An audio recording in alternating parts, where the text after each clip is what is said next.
Je regardais les dates aujourd'hui et je me disais, ça fait un mois et demi que nous sommes confinés. Ça commence à faire beaucoup tout de même. Si vous le voulez bien, j'aimerais vous raconter aujourd'hui l'histoire d'un confiné. Un confiné qui a passé sa vie en prison pendant plus de 12 ans.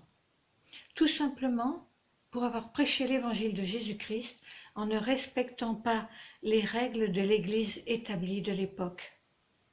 Il était une fois un petit garçon anglais qui s'appelait John Bunyan, un petit garçon qui vivait au XVIIe siècle. John Bunyan était un vrai chenapan, toujours prêt à jouer des tours à tout le monde, à tout son entourage. Et dans le village où il habitait, il avait très mauvaise réputation. En grandissant, malheureusement, il ne s'était pas arrangé, à tel point qu'un jour, une femme de mauvaise vie, comme on disait alors, lui dit que sa grossièreté et son langage pendable risquaient de contaminer toute la jeunesse de la région. Le travail de chaudronnier auquel son père l'avait initié l'amenait à beaucoup se déplacer et aussi donc par la même occasion avoir de mauvaises fréquentations à tel point qu'il était devenu un des meilleurs piliers de tous les bars qui jalonnaient tout son parcours de rétameur ambulant. Mais John avait une conscience qui le tourmentait fort. Et tout petit déjà, il faisait de terribles cauchemars qui lui donnaient l'impression qu'il était perdu pour l'éternité.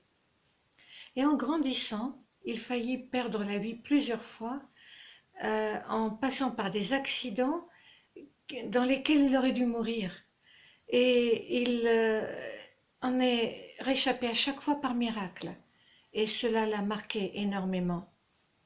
Alors voilà qu'un jour, il se maria avec une petite jeune fille fort pieuse qui lui amena en dot, outre une marmite et 2 louches, 2 livres pieux que son père, qui était puritain, lui avait donnés en héritage. Le jeune couple se mit à lire ces livres et John commença à faire un cheminement spirituel qui, après bien des péripéties, des hauts mais aussi beaucoup de bas et peut-être parfois plus de bas que de hauts, l'amena à la foi en Christ. Et comme il ne faisait rien à moitié, après sa conversion, il devint prédicateur, évangéliste itinérant. Et John Bunyan avait un tel charisme qu'il touchait les cœurs de tous ceux qu'il rencontrait et qu'il réussit par là même à se mettre à dos les plus hauts responsables de l'Église d'État, l'Église d'Angleterre, l'Église anglicane. Et ce qui devait arriver arriva. John fut arrêté, il fut sommé de cesser immédiatement son ministère de prédicateur itinérant, et comme il refusait, il fut jeté en prison. Or, sa première femme était décédée. Il venait tout juste de se remarier et sa seconde épouse était enceinte.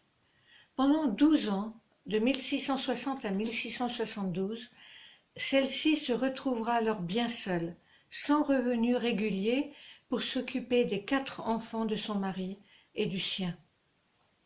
Le cachot de John était humide et nauséabond, mais malgré les moments de dépression, de découragement profond, il essaiera de tirer le meilleur parti de ce long emprisonnement. Et le voilà qui se met à fabriquer des lacets de chaussures que sa fille Marie, qui est aveugle, vient chercher dans sa cellule et vend à petit prix devant la prison aux passants afin de permettre à sa famille de ne pas mourir de faim. Et puis il écrit. Il écrit notamment un livre qui va le rendre célèbre, Le voyage du pèlerin. Et de tous ses écrits, c'est le livre qui reflète le plus son cheminement spirituel personnel, avec ses progressions et ses régressions, ses moments d'exaltation intense, ainsi que de découragement profond. Et il dira à ce sujet, en période d'affliction, nous découvrons souvent une dimension toute particulière de l'amour de Dieu. Et d'ajouter, l'école de la croix, frère, est celle de la lumière. Du sein de l'obscurité vient la lumière spirituelle. J'ai souvent pensé que les périodes les plus difficiles révèlent le meilleur côté des chrétiens.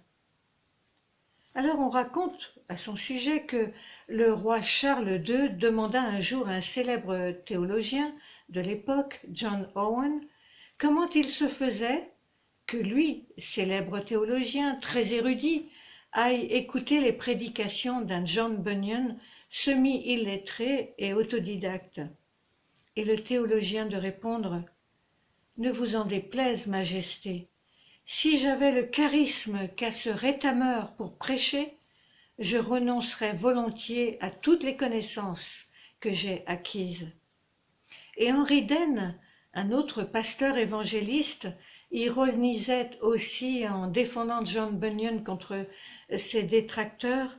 « Il paraît que vous vous irritez contre le rétameur qui s'efforce de réparer aussi bien les âmes que les bouilloires et les casseroles. » Alors, peut-être pourrions-nous essayer de tirer des leçons pour notre foi de la vie de ce prédicateur autodidacte qu'était John Bunyan et qui, malgré 12 ans de confinement, a toujours cherché à discerner dans les plus sombres périodes de sa vie les bénédictions que le Seigneur y déposait pour l'aider à tenir bon moment après moment.